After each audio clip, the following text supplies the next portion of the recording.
Hello everyone. तो क्या हाल है आपके? बढ़िया एकदम। तो आज हम लेकर आए हैं लेक्चर नंबर 3 बीएससी पार्ट 1 का, जिसमें हम बात करेंगे position of a moving particle, गतिशील कण की स्थिति के बारे में। तो देखो, यदि पार्टिकल समय के सापेक्ष विद रिस्पेक्ट टू टाइम अपनी स्थिति को P1 से P2 तक चेंज करता है, तो कण की स्थिति यानी कण की स्थिति सदिश, ठीक है, समय t का फलन होगा। ठीक है, ये तो पता ही है। अगर कोई कण अपनी स्थिति को टाइम की रिस्पेक्ट में चेंज कर रहा है तो वो टाइम का फलन हो गया, फंक्शन हो गया। ठीक है, और कण पार्टिकल के विस्थापन को P1 P2 वेक्टर, ठीक है, P1 P2 वेक्टर द्वारा प्रदर्शित करते हैं। यहाँ T1 तथा T2 टाइम पर कण की पोजीशंस P1 तथा P2 पर पोजीशन वेक्टर R1 वेक्टर तथा R2 वेक्टर, मैंने पोजीशन वेक्टर बताई था क्या होता है, पिछले वीडियो में नहीं देखा तो देख लो जाके। तो पोजीशन वेक्टर R1 तथा R2 वेक्टर देखो, ये क्या है, एक्स वाई जेड, ये क्या है, फ्रेम ऑफ रेफरेंस। ठीक है, Cartesian coordinate system X Y Z. ठीक है, ये है ओरिजिन। यहां से हम देख रहे हैं P1 ये पार्टिकल की स्थिति है, पोजीशन है, ये P2 ये दूसरी स्थिति है। ठीक है, तो पार्टिकल पहले यहाँ था, फिर यहाँ है। तो हम यहाँ से देख रहे हैं, तो यहाँ P1 पर जो स्थिति सदिश है, जो पोजीशन वेक्टर, वो R1 वेक्टर है, और P2 पर R2 वेक्टर है, P2 के लिए R2 वेक्टर है। तो हम जानते हैं फ्रॉम वेक्टर ट्राइंगल लॉग सदिशों के त्रिभुज नियम से हमें पता है ये इस तरफ जा रहा है, ये इस तरफ जा रहा है, इनका जो जोड़ होगा, हम जब इनको ऐड करते हैं तो किस प्रकार से R1 प्लस R1 प्लस, हमें ये नहीं पता कि कितना है, P1 P2 वेक्टर हमने मान लिया, R1 vector plus P1 P2 vector. तो ये किसके इक्वल होता है, इन दोनों का एडिशन किसके इक्वल होता है, हमने ये पढ़ा, 11th क्लास की चीज है ना। तो हमने पढ़ा ये R1 plus P1 P2 vector किसके इक्वल होगा, यहाँ से जो ये इसके जो अपोजिट डायरेक्शन में जो वेक्टर है, पोजिशन वेक्टर है, उसके इक्वल होगा, तो R2 वेक्टर। तो हमें P1 P2 वेक्टर पता लगाना है, तो P1 P2 वेक्टर ये R1 उधर चला जाएगा, R2 माइनस R1 वेक्टर हो जाएगा। नोट कर लो। तो टाइम इंटरवल है, समयांतराल है डेल्टा टी बराबर T2 माइनस T1, डिस्प्लेसमेंट है R2 माइनस R1 वेक्टर यानी डेल्टा R वेक्टर। तो देखो एक्चुअल में क्या हो रहा है, ये है कोऑर्डिनेट सिस्टम जो भी हमने पहले बनाया था, एक्स वाई जेड। यहाँ पे पार्टिकल है पोजीशन P1 पे, टाइम T1 पे, यहाँ पे इसका स्थिति सदिश है, ये ओरिजिन है R1 वेक्टर। ठीक है, बाद में पार्टिकल आ गया कुछ समय बाद, after some time T2 time पे पार्टिकल आ गया पोजीशन P2 पे, यहाँ पार्टिकल का यहाँ पे स्थिति सदिश है R2 वेक्टर, और ये मैंने बताया था R2 माइनस R1 अभी। तो बस ये यहाँ पे लिखा हुआ है।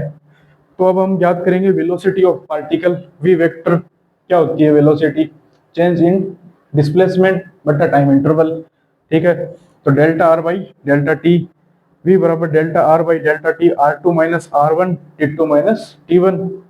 ये v जो है ना, ये एवरेज वेलोसिटी है, एवरेज वेलोसिटी। ठीक है, तो चलो इसका थोड़ा मैं बता देता हूँ एवरेज वेलोसिटी वगैरह।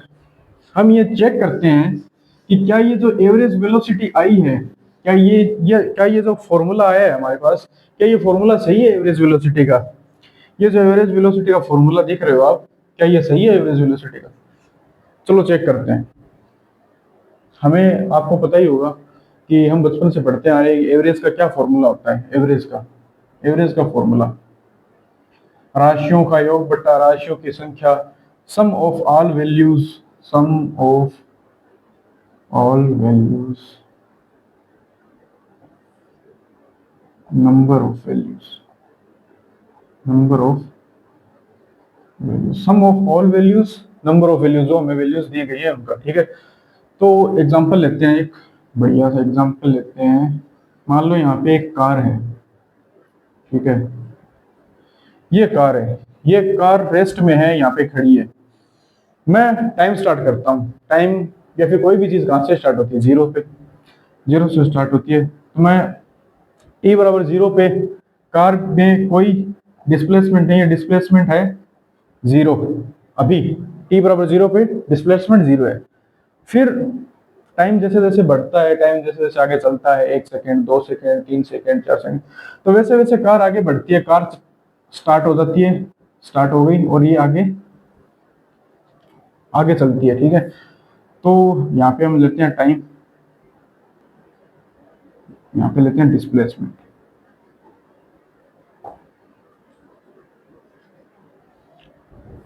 टाइम 0 पे डिस्प्लेसमेंट है 0, टाइम 1 सेकेंड पे, 1 सेकेंड बाद, ठीक है, 1 सेकेंड बाद डिस्प्लेसमेंट हो गया 3,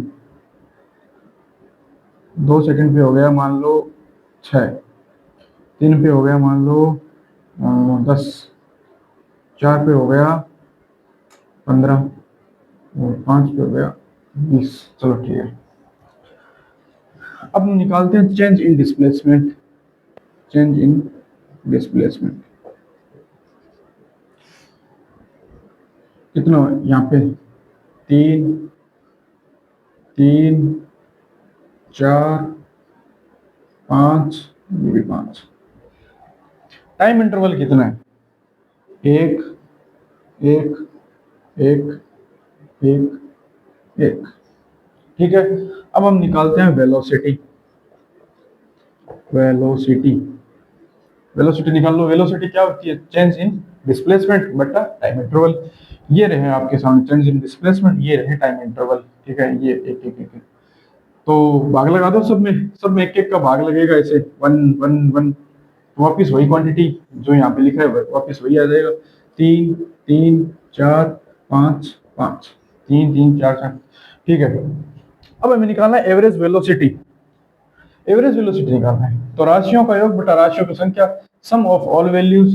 ये सम ऑफ ऑल वैल्यूज, ये हमारे पास वैल्यूज हैं। नंबर ऑफ वैल्यूज कितनी है? 1 2 3 4 5।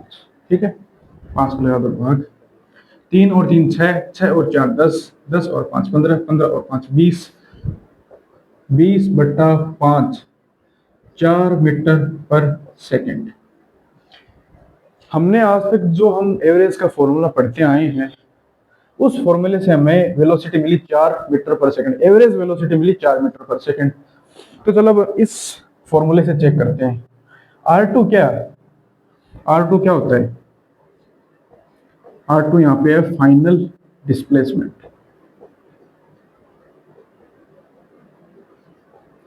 R1 क्या है? Initial displacement, initial displacement. T2 है फाइनल टाइम, T1 है इनिशियल टाइम। ठीक है, एवरेज से हमें कितना मिला? ये जो फॉर्मूला है इससे मिला 4 मीटर पर सेकंड। इससे भी निकालते हैं, आपने चलो तो R2 minus R1, final displacement minus initial displacement. Final displacement कितना है? ये रहा 20। इनिशियल डिस्प्लेसमेंट कितना है? 0 बट्टा कितना होगा? T2 minus T1, final time 5, initial time 0, 20 बट्टा 5 4 मीटर पर सेकंड। सेम है, इसका मतलब ये फॉर्मूला एकदम सही है, एकदम करेक्ट। बस यही समझाना चाह रहा था मैं। I hope you are understand.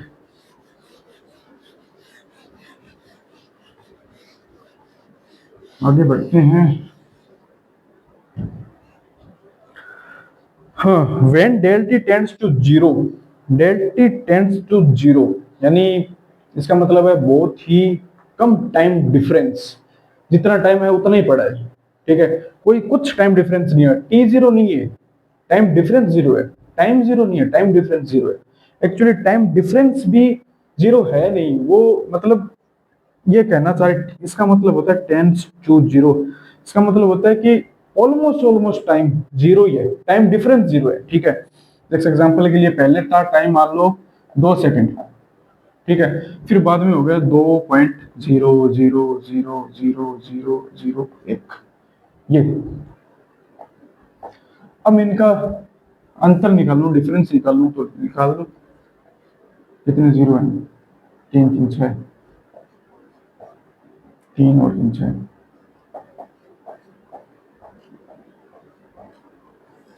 0.00000001, ये रहा टाइम डिफरेंस, इतना सा, इसलिए लिखा हुआ है delta T tends to zero.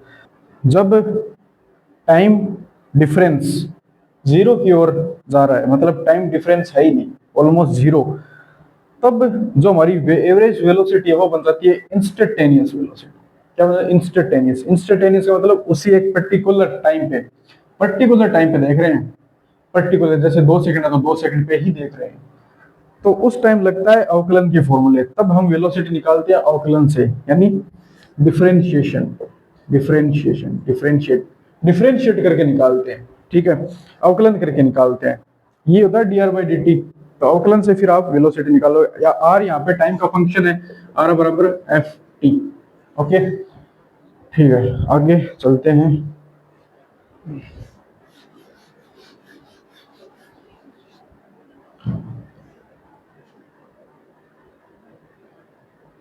from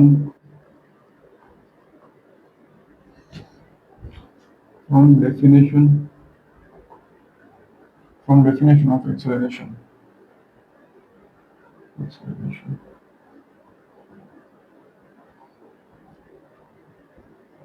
क्या होता है डेफिनेशन एक्सेलरेशन का? एक्सेलरेशन पता होगा, चेंज इन वेलोसिटी,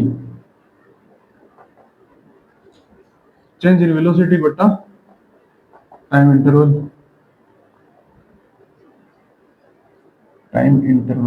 ठीक है, टाइम इंटरवल। स्पेलिंग का थोड़ा देख लेना भाई, कभी कभी गलत हो जाती है। चेंज इन वेलोसिटी, तो velocity, change in velocity v2 minus v1, p1 position पे टाइम t1 था, यहाँ पे स्थिति सदिश r1 वेक्टर है, वेलोसिटी v1 है। p2 पोजीशन, यहाँ पे p2 position time t2, velocity v2, स्थिति सदिश r2 वेक्टर, ठीक है, बस यही है। t2 minus t1 delta v vector बट्टा डेल्टा t, ठीक है। अब यही कंडीशन इसमें अप्लाई हो जाएगी, delta T tends to zero. ये यहाँ पे हमने क्या लिखी है, लिमिट पुट की है, लिमिट क्या पुट की है, delta T tends to zero. तो ये इसी पे भी ऐसा लगता है, ये एवरेज एक्सेलरेशन है, एवरेज एक्सेलरेशन। यहाँ पे हम लिमिट पुट करेंगे, limit delta T tends to zero, जैसे हमने यहाँ पे की थी, सेम टू सेम वैसे भी डेल्टा वी क्या बन जाएगा, dv बाई dt, क्या है ये, इंस्टेंटेनियस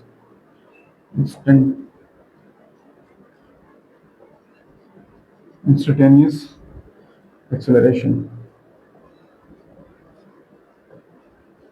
ठीक है। अब ये जो v है ना, ये v